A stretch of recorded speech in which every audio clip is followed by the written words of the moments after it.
investimentos na ordem de 2 bilhões e meio de reais. São 14 estações de metrô. Algumas delas que vão ligar 22 quilômetros. Araribóia, Jansen de Melo, Barreto, Pátio de Neves, Vila Laje. Esse projeto é um projeto sonhado, aguardado, esperado pela população da região metropolitana do estado do Rio de Janeiro há muitos anos. E ontem a gente estava debatendo isso aqui na Câmara de Vereadores. Existe uma expectativa enorme e até, de certa forma, uma certa descrença. Mas a nossa expectativa é que a partir de janeiro do ano que vem tenham iniciadas as obras de construção da linha 3 do metrô. Essa é apenas a primeira etapa. Outras etapas estão previstas para ampliação dessa linha até Itaboraí, para contemplar o Compete, mas certamente essa é uma importante iniciativa do governo federal dentro da perspectiva da construção da mobilidade urbana. Eu queria fazer também uma saudação, porque na semana passada foi registrado o número de mais de 50 mil atendimentos do Getulinho, do Hospital Pediátrico de Niterói. Assim como o informe, vereador Galo, que eu acabei de passar, do PAC da Mobilidade Urbana, que foi lançado hoje para a construção da linha 3 do metrô, né? 2 bilhões e meio de investimento, 22 quilômetros, 14 estações ligando Niterói a São Gonçalo. Perspectiva de transportar diariamente 350 mil pessoas. Essa primeira etapa vai ligar Niterói a São Gonçalo e depois terão outras etapas que pretende ligar Niterói ao Rio de Janeiro, ampliar de São Gonçalo para Itaboraí, por conta da perspectiva do Compete. Eu queria também fazer uma saudação ao secretário municipal de saúde, que em janeiro reabriu a emergência pediátrica do Getulinho. Nessa primeira etapa e ao longo desses 9 meses, a Prefeitura de Niterói aportou mensalmente cerca de 2 milhões de reais para garantir o atendimento, que na semana passada chegou a 50 mil crianças, vereadora Tânia, que certamente não seriam acolhidas e atendidas com dignidade se a emergência pediátrica do Getulinho não tivesse sido reaberta. Não só esse fato, mas também o fato do governo federal ter aportado em Niterói 10 milhões de reais para a primeira etapa de reconstrução do Getulinho. De 2 meses até agora, outubro, na primeira fase de reconstrução do hospital pediátrico, está sendo demolido, vereador Galo, parte do antigo prédio para a construção de um novo complexo de atendimento, para a construção da emergência. A perspectiva, segundo as informações que a gente obteve da Secretaria de Saúde, é que em outubro termine essa primeira fase de demolição. Abra-se o processo licitatório para a contratação da empresa que vai reconstruir essa que com certeza vai ser uma referência no atendimento pediátrico. Há 1 mês e meio atrás, saiu uma reportagem no Globo que falava que a especialidade de pediatra é cada vez mais rara. Infelizmente, nós temos no nosso país uma concepção. A Tânia, além de vereadora, é médica, certamente vai poder contribuir com o debate daquilo que eu estou colocando. Infelizmente, a concepção, não de todos, porque todos seria generalizar e ser injusto, mas tem uma parcela significativa dos nossos médicos, no Brasil inteiro, que se formam nas universidades públicas com dinheiro da população, mas na hora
sobretudo no atendimento básico, que é aquele atendimento primeiro, de baixa complexidade, que a nossa população precisa. Eu fiz um requerimento há cerca de 2 ou 3 semanas atrás para a Caixa Econômica Federal, Secretaria Municipal de Habitação, porque nós estamos vivenciando já há algum tempo na cidade de Niterói o problema da falta de moradia. E não é só o problema da falta de moradia, é da falta de perspectiva, de resolução imediata desse problema. Sobretudo para as famílias empobrecidas que hoje residem no terceiro BI. Essas pessoas estão lá há meses. E com o problema que nós tivemos no Zilda Arnes, essa perspectiva, ela se perdeu. Nós fizemos uma audiência pública, fizemos as devidas cobranças, tem uma perspectiva de construção de 5.000 moradias na cidade de Niterói, mas aquelas famílias que lá estão, elas não podem esperar.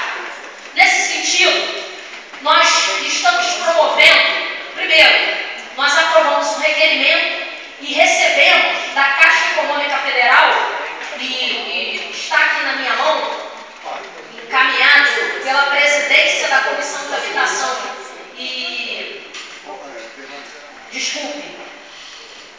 encaminhado pela coordenadora,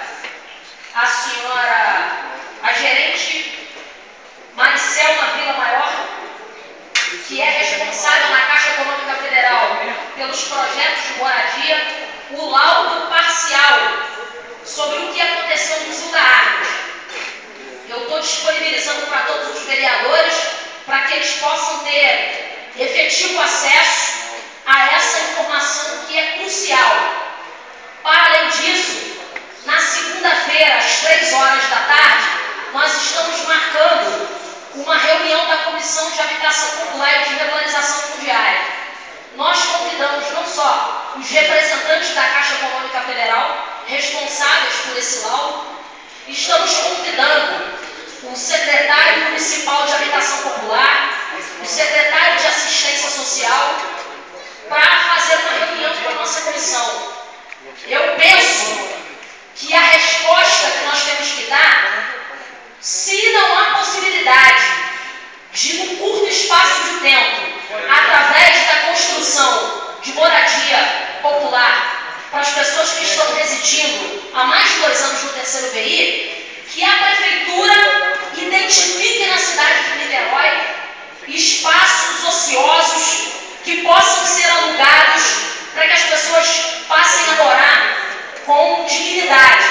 No Rio de Janeiro, na política de assistência social, diante de uma realidade de pessoas que estavam desabrigadas, a Prefeitura se predispôs, e essa não é nenhuma inovação, em outras cidades também isso já aconteceu, ao invés das pessoas ficarem abrigadas em condições subhumanas, da gente efetivamente poder alugar, se não tiver a política do aluguel social, a Prefeitura alugar o espaço e remover imediatamente essas pessoas.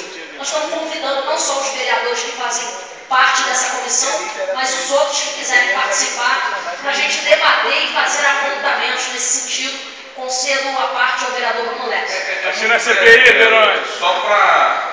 eu estava, na verdade... Primeiro, eu queria, depois, não sei se atrapalharia o raciocínio de Vossa Excelência, mas é que o assunto principal da minha fala hoje seria com relação ao programa Mais Médicos, um projeto de lei que eu estou apresentando. Então, se possível, eu gostaria, ao final da fala de Vossa Excelência, poder fazer respeitosamente essa discussão com Vossa Excelência, mas sem prejuízo e sem atrapalhar a sua fala. Mas só uma dúvida, Vossa Excelência marcou essa reunião para qual dia, se eu não me engano, uma segunda-feira, 3 horas, nossas reuniões da CPI. Fiquei um pouco preocupado com isso, porque é uma reunião que eu considero importante e não sei se haveria possibilidade de mudança da data ou da hora. Diante da lembrança que Vossa Excelência acabou de fazer, a gente vai buscar uma nova data no dia de amanhã e remarcar. Verdade, tem reunião da CPI. como nós tínhamos desmarcado a reunião da CPI, remarcado para quarta-feira,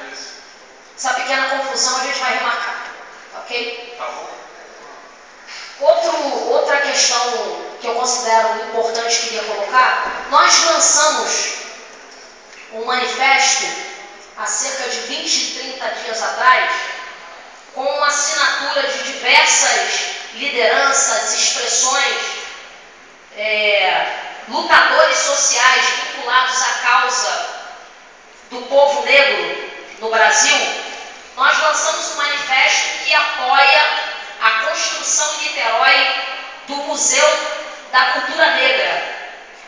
A importância da gente ter um espaço como esse, guardar objetos sagrados vinculados à questão da religiosidade, as mais diversas expressões culturais e manifestações culturais que pertencem ao povo negro. Nós precisamos garantir que tenhamos um equipamento em Niterói. Em 2015, finalmente a cidade de Niterói, que tem uma tradição de fazer encontros, já fez encontro com Portugal, já fez encontro com Cuba. Em 2015 nós vamos fazer um encontro com a África, e é a oportunidade da gente se reencontrar, né, com parte da nossa história. Esse encontro, ele não tem que servir só como uma forma de troca de informação ou de intercâmbio. É preciso que fique um legado. Assim como na década de 80, o encontro com Cuba possibilitou Niterói ter um ganho através da troca de informações e ganhar experiência com o módulo médico de família a partir do encontro com Cuba, que foi feito na década de 80, é necessário que Niterói comece a preparar o seu encontro com a África e comece a preparar o legado que vai ficar.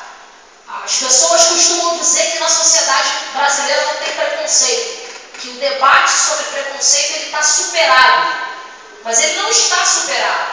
Ele não está superado quando a gente percebe que nas cadeias do Brasil inteiro, a maioria que está lá presa, que está presa em função de um processo histórico que a gente tem no Brasil, de exclusão, que empurra muitas vezes um jovem sem perspectiva para a marginalidade, não é?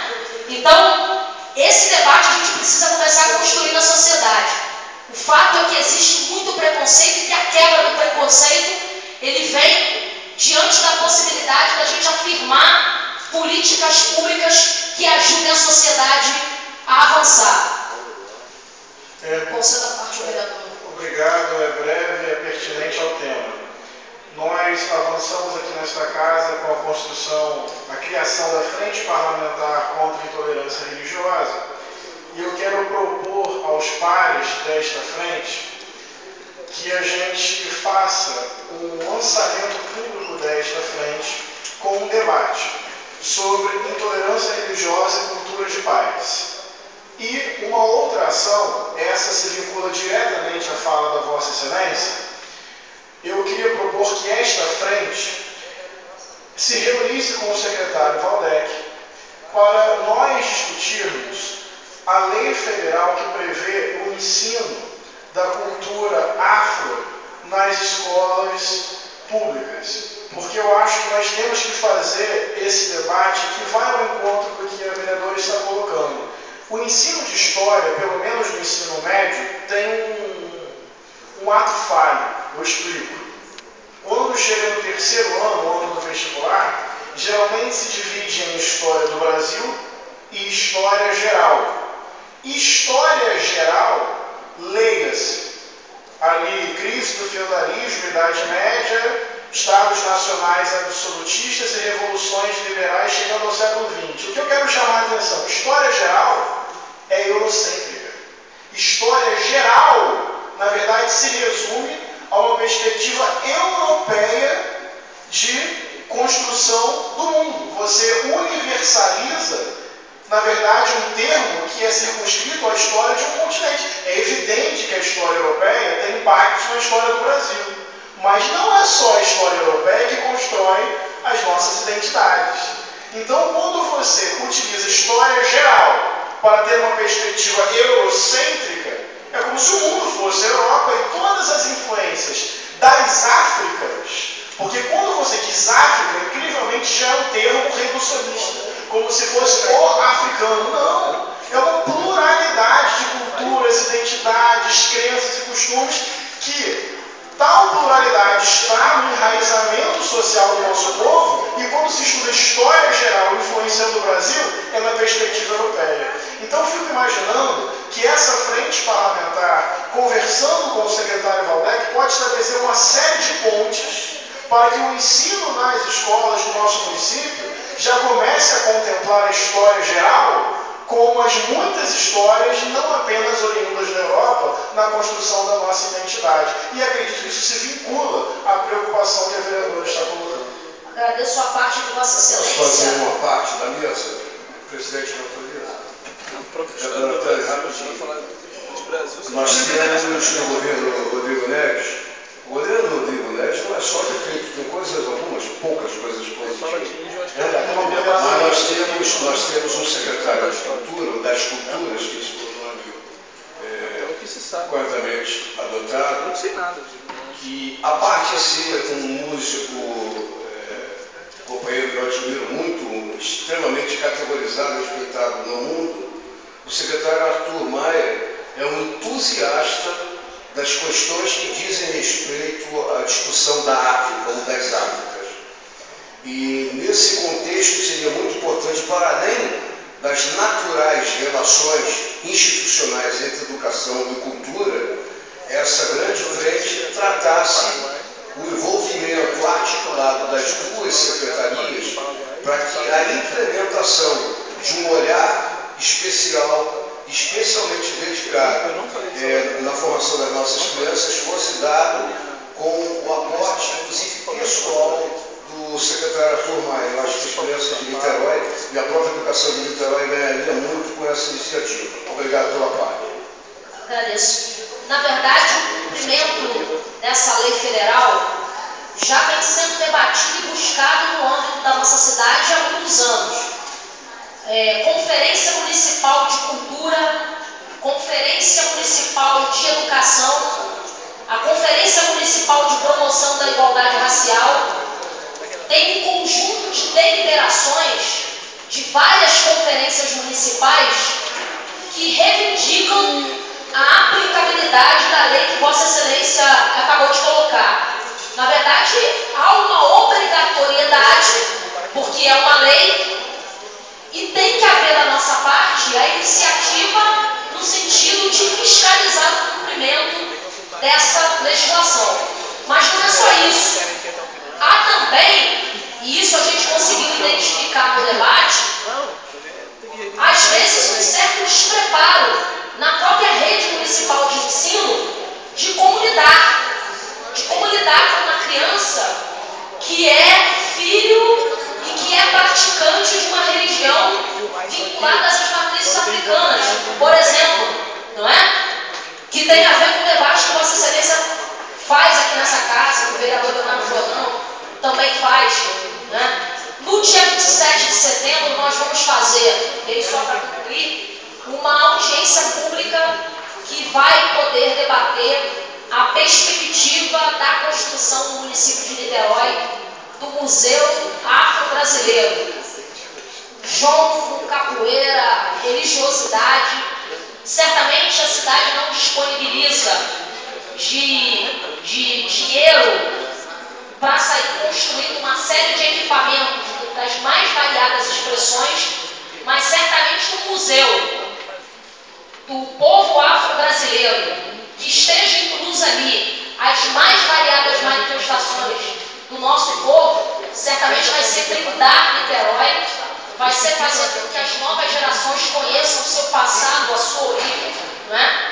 E isso certamente é algo muito positivo para a nossa cidade. Agradeço. Próximo vereador.